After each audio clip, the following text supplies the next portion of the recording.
Assalamualaikum warahmatullahi wabarakatuh. Halo semuanya. Sebelumnya, perkenalkan, nama saya Lailatul Fauziah, mahasiswi UIN Samarinda, Fakultas Tarbiyah dan Ilmu Keguruan, Prodi Pendidikan Agama Islam.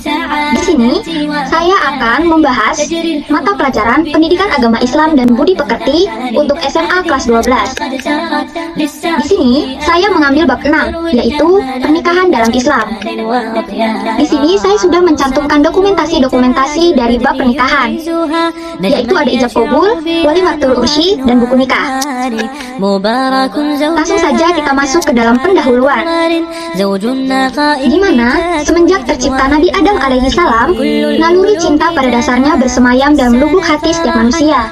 Cinta mengandung makna kasih sayang, keharmonisan, penghargaan dan kerinduan, di samping persiapan untuk menempuh kehidupan di kala suka dan duka, serta lapang dan sempit. Kata pujangga, hidup tak pancita, bagai taman tak berbunga. Bagaimana seandainya manusia tak memiliki hasrat cinta? Pada dasarnya, cinta adalah anugerah dan bukanlah sesuatu hal yang buruk. Kemudian kita masuk ke dalam kompetensi, di mana di sini ada standar kompetensi yang berisi menghayati dan mengamalkan ajaran agama yang dianutnya. Kemudian kita masuk ke dalam kompetensi dasar, yang isinya menganalisis dan mengevaluasi ketentuan pernikahan dalam Islam. Selanjutnya kita akan masuk ke dalam indikator, di mana indikator ini beberapa aspek yang saya ambil untuk saya jelaskan, yaitu ada pengertian pernikahan, hukum pernikahan, prosesi pranikah dalam Islam, hukum nikah, hak dan kewajiban suami istri, hal-hal yang memutuskan ikatan pernikahan, macam-macam pernikahan terlarang, prinsip-prinsip pernikahan, dan yang terakhir, hikmah dari mempelajari materi pernikahan. Oke, selanjutnya kita akan masuk ke dalam materi. Pertama-tama, saya akan menjelaskan pengertian pernikahan. Pernikahan atau nikah berasal dari bahasa Arab, yaitu an-nikah. Nikah secara harfiah artinya himpunan, kumpulan, atau sebuah hubungan intim. Nikah secara syar'i adalah akad yang memperbolehkan hubungan intim dengan menggunakan kata ankah tukah, zawaj tukah, atau terjemahan dari keduanya. Menurut Undang-Undang Nomor 1 Tahun 1974 Pasal 1, nikah adalah ikatan lahir dan batin antara seorang wanita dengan seorang pria sebagai suami istri dengan tujuan membentuk keluarga yang bahagia dan kekal berdasarkan ketuhanan yang Maha Esa. Kemudian selanjutnya kita masuk ke dalam hukum pernikahan. Hukum pernikahan dibagi menjadi 5, yaitu mubah, wajib, sunnah, makruh, dan haram. Kenapa bisa dikatakan mubah? Itu dikarenakan seseorang melakukan pernikahan hukumnya boleh, atau tidak melakukan pernikahan juga boleh. Dikatakan wajib apabila seseorang sudah mampu membayar mahar dan memberi nafkah istrinya dan takut terjerumus ke dalam perbuatan zina. Kemudian sunnah. Sunnah apabila seseorang telah mampu untuk memberi mahar dan penghidupan kepada calon istri, akan tetapi mampu mengendalikan nafsunya sehingga tidak takut terjerumus ke dalam perbuatan zina. Kemudian ada makruh. Makruh apabila seseorang belum mampu melakukan pernikahan tetapi mampu mengendalikan diri dari tuntutan nafsu seksual. Kemudian yang terakhir haram. Haram apabila seseorang melakukan pernikahan dan akhirnya menganiaya seorang istri seperti belum mampu menikah dan memaksa diri untuk melakukan pernikahan. Selanjutnya kita masuk ke dalam prosesi pranikah. Prosesi pranikah ada 2, yaitu meminang dan mas kawin. Kita jelaskan satu persatu, di mana meminang atau hibah merupakan permintaan dari pihak laki-laki kepada pihak perempuan untuk melangsungkan pernikahan. Kemudian selanjutnya mas kawin. Mas kawin adalah pemberian yang wajib diberikan oleh seorang laki-laki sebagai calon suami kepada perempuan yang akan menjadi istrinya, di mana memberikan mahar hukumnya itu wajib berdasarkan surah An-Nisa ayat 4. Kemudian selanjutnya kita akan membahas rukun nikah. Rukun nikah terbagi menjadi 5, mempelai wanita dan pria, wali, ijab dan kabul, saksi, dan mahar pernikahan. Kita akan membahasnya satu-satu, yaitu mempelai wanita dan pria, di mana untuk menjadi calon suami dan calon istri harus memenuhi syarat-syarat tertentu. Kita bahas persyaratan calon suami, yaitu ada Islam, balik, berakal, sehat jasmani dan rohani, laki-laki sejati, berumur minimal 21 tahun. Sedangkan persyaratan calon istri tidak jauh berbeda dari calon suami. Yang membedakan hanya jenis kelamin dan minimal umurnya, di mana harus perempuan sejati dan minimal umurnya 19 tahun. Adapun syarat-syarat menjadi wali calon istri, yaitu Islam, balik, balik, berakal, merdeka, dan adil. Siapa saja yang bisa menjadi wali dari calon istri, menurut ulama Syafi'iyah, yang sah menjadi wali dalam proses akad nikah ada 9, yaitu ayah kandung, kakek, saudara kandung laki-laki, saudara tiri laki-laki, anak saudara kandung laki-laki, anak saudara tiri laki-laki, paman dari pihak ayah, anak laki-laki dari paman, dan jika semuanya tidak ada, maka akan diwakilkan oleh hakim. Kemudian kita masuk ke dalam ijab dan qabul. Ijab dan qabul adalah dua kata yang berbeda, di mana ijab adalah pernyataan seorang wali nikah, sedangkan qabul adalah pernyataan menerima pernikahan dari seorang calon suami. Adapun syarat-syarat ijab, yaitu menggunakan bahasa yang jelas, menggunakan kata ankahtuka atau zawajtuka, di mana pernikahan itu tidak akan sah jika tidak menggunakan kata selain dua kata itu. Tidak boleh menggunakan kata sindiran atau kiasan, diucapkan langsung oleh wali atau wakilnya dengan sempurna, tidak dibatasi dengan waktu tertentu, kemudian yang terakhir tidak disyaratkan dengan sesuatu yang mengikat. Kemudian syarat qabul, ada menggunakan bahasa yang jelas, menjawab pertanyaan dalam kalimat ijab dengan segera dan tepat, bukan merupakan kata sindiran, dihafalkan oleh calon suami ataupun wakilnya, tidak diikatkan dengan batasan waktu tertentu, tidak disyaratkan dengan sesuatu yang mengikat, menyebut nama bakal istrinya dengan benar dan tepat, dan yang terakhir tidak diselingi dengan perkataan lain. Kemudian saksi, seorang laki-laki calon suami harus dapat mendatangkan 2 orang saksi dalam proses akad nikah. Kehadiran saksi menjadi tanggung jawab seorang calon suami dan tidak wajib bagi calon pengantin perempuan.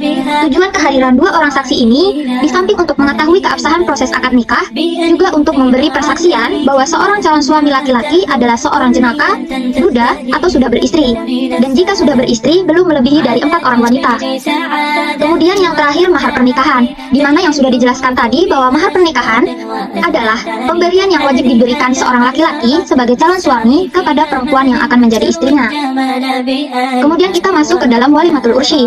Walimatul ursi sendiri adalah sebuah resepsi atau pesta pernikahan yang dilakukan setelah proses akad nikah selesai. Tujuan sebagai perwujudan rasa syukur kepada Allah karena telah dilakukan proses akad nikah dengan selamat dan lancar. Juga untuk mengumumkan atau memberitahukan kepada halayak ramai bahwa benar-benar telah terjadinya akad nikah. Hukum melakukan walimatul ursi ini adalah sunnah, artinya bagi yang mampu melakukan akan memperoleh sebuah pahala. Kemudian selanjutnya masuk ke dalam hak dan kewajiban. Hak dan kewajiban dalam pernikahan dibagi menjadi 2, yaitu kewajiban suami terhadap istri dan kewajiban istri terhadap suami. Kita bahas kewajiban suami terhadap istri dahulu. Itu ada suami wajib menggauli istrinya dengan cara yang baik, penuh kasih sayang, tidak kasar, dan tidak secara zolim. Kemudian suami wajib memberi nafkah lahir kepada istri seperti memberi makan, pakaian, dan tempat tinggal. Selanjutnya bisa dibaca yang sudah saya cantumkan. Kemudian kita bahas kewajiban istri terhadap suami, yaitu istri wajib menerima dengan ikhlas bahwa suami adalah pemimpin sebuah keluarga.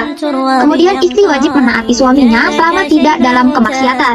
Kemudian istri hendaknya memenuhi kebutuhan suami dan keluarga, baik kebutuhan biologis maupun non-biologis, kecuali ada sebab-sebab syar'i yang sesuai ajaran Islam. Kemudian kita masuk ke dalam pemutus pernikahan, di mana ternyata ada beberapa hal yang dapat memutus ikatan pernikahan. Yang pertama talak, di mana talak itu berarti melepaskan ikatan perkawinan dengan mengucapkan ucapan talak, baik secara terang-terangan maupun secara kiasan dari pihak suami kepada istrinya. Nah, talak ini dibagi menjadi 2 macam, yaitu talak ruj'i dan talak ba'in. Talak ruj'i sendiri yaitu talak yang dijatuhkan seorang suami kepada istri untuk pertama kali sehingga suami boleh rujuk atau kembali kepada istrinya yang telah ditalak selama masih dalam masa iddah dengan tanpa akad nikah baru. Sedangkan talak ba'in itu adalah talak 3, talak yang dijatuhkan oleh suami kepada istrinya sejumlah 3 kali, dan suami tidak boleh rujuk kembali kepada istrinya kecuali dengan akad nikah baru. Kemudian kita masuk ke dalam fasakh. Fasakh adalah pembatalan pernikahan antara suami istri karena sebab-sebab tertentu, seperti seorang laki-laki menikah dengan perempuan yang semulanya tidak beragama Islam. Kemudian perempuan tersebut masuk Islam sehingga pernikahan dilakukan secara Islam. Tetapi setelah memiliki seorang anak, perempuan tersebut malah kembali kepada agama yang sebelumnya. Maka semenjak itu akad nikah akan menjadi rusak karena orang Islam haram menikah dengan perempuan yang tidak beragama Islam. Kemudian selanjutnya khulu. Menurut bahasa, khulu berarti menanggalkan atau melepaskan.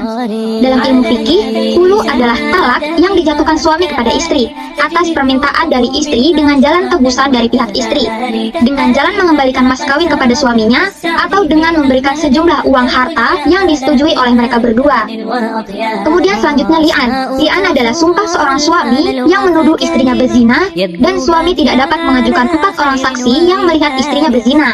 Dengan mengangkat sumpah 4 kali di depan hakim dan pada ucapan kelima kalinya dia mengatakan, laknat, Allah siap ditimpakan kepada diriku apabila tuduhanku itu dusta. Apabila sumpah li'an seorang suami dibenarkan oleh hukum, berlakulah hukum rajam terhadap istrinya, yaitu seorang istri dilempari dengan batu sampai mati. Kemudian selanjutnya ila.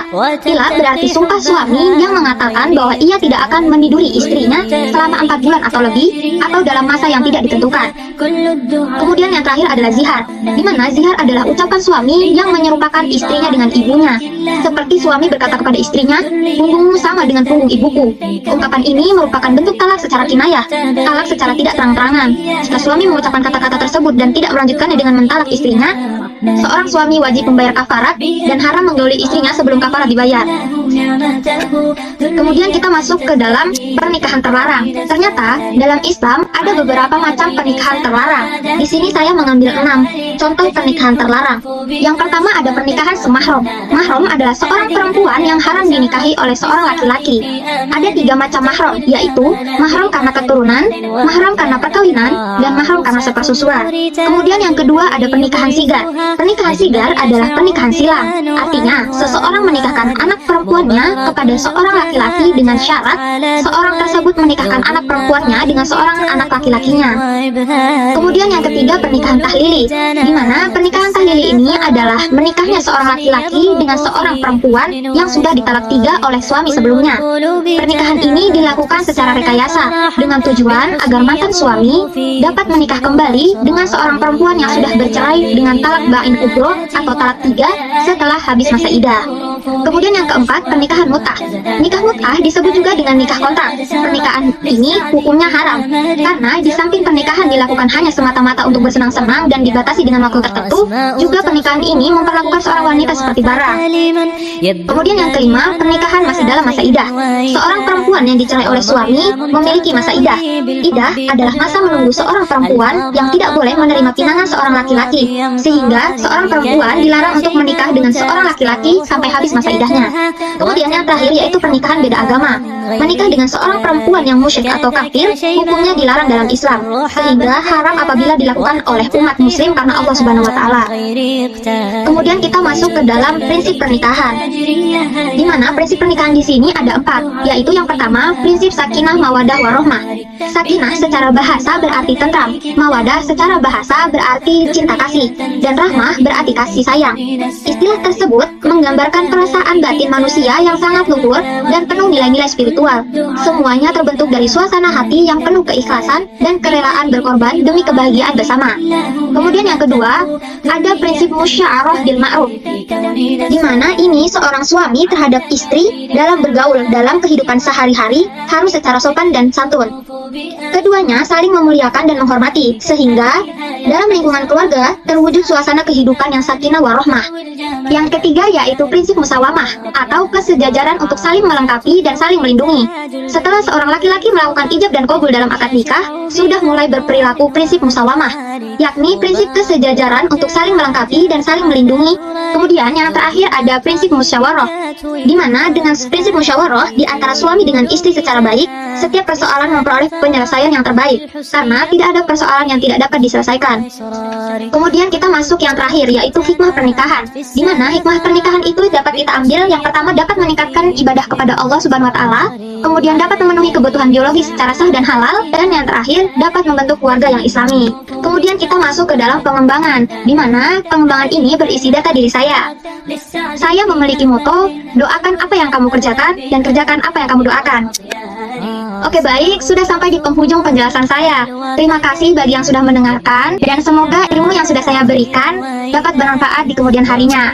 Terima kasih, wassalamualaikum warahmatullahi wabarakatuh.